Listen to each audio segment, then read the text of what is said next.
Hello comments welcome bad வருஷன்லா கஸ்ப்ரான் நம்ம இன்றைக்கி என்ன டாபிக் எடுத்துகிட்டு பார்த்தீங்கன்னா, அமெரிக்காவில் டெக்ஸஸ் மாநகரத்தில் வந்து இந்தியர்கள் வந்து அதிகமாக வேலைக்கு வந்து குடியேறியிருக்காங்க. அதனால் வந்து உள்ளூர் அமெரிக்கன்ஸுக்கு வந்து வேலை கிடைக்க மாட்டேங்குது அப்படின்னு சொல்லிட்டு இந்தியாவின் தேசிய கொடியை வந்து அவங்க வந்து அமெரிக்கர்கள் வந்து கிழிச்சு போடுற வீடியோ வந்து இன்றைக்கி பரபரப்பாக இணையத்தில் எல்லோரும் பேசிகிட்டு இருக்காங்க. இதனால் வந்து அவங்க அப்படி பண்ணுறாங்கன்ட்டு பார்த்திங்கன்னா, அங்கே அமெரிக்காவில் வந்து இந்தியர்கள் வந்து அதிகமாக அந்த மாநகரத்தில் வந்து குடியேறியிருக்காங்க.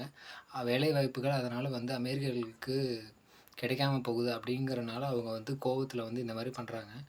பட் என்னதான் இருந்தாலும் இந்தியர்களுக்கு தேசிய கொடியை வந்து கிழிக்கிறது வந்து அது வந்து எப்படி இன்னொரு நம்ம நாட்டோட கொடிக்கு அவங்க கிழிக்கிறாங்க, அதை நம்மளால ஏற்றுக்க முடியல. இதனால் அங்கே இருக்க இந்தியர்களுக்கு தான் அச்சுறுத்தல். அவங்க சேஃபாக அங்கே எப்படி இருப்பாங்கன்னு எனக்கு தெரில. பட் வந்து இவங்க வந்து இவ்வளோ வெஞ்சன்ஸை காட்டுறாங்கன்னு சொல்லி பார்த்தீங்கன்னா, அங்கே டைரெக்டாக இந்தியர்கள் வந்து வேலை செய்யும்போது அவங்க பக்கத்தில் இருக்கும்போது அவங்க எப்படி வந்து இந்தியன்ஸை வந்து ட்ரீட் பண்ணுவாங்க அமெரிக்கர்கள்னு சொல்லிட்டு நினச்சி பார்த்தாவே பதட்டமாக இருக்குது. எல்லோரும் இருக்கிறவங்க சேஃபாக இருங்க. உங்களுக்கு என்ன தோணுதுன்னு சொல்லிட்டு கமெண்ட் பண்ணுங்கள்.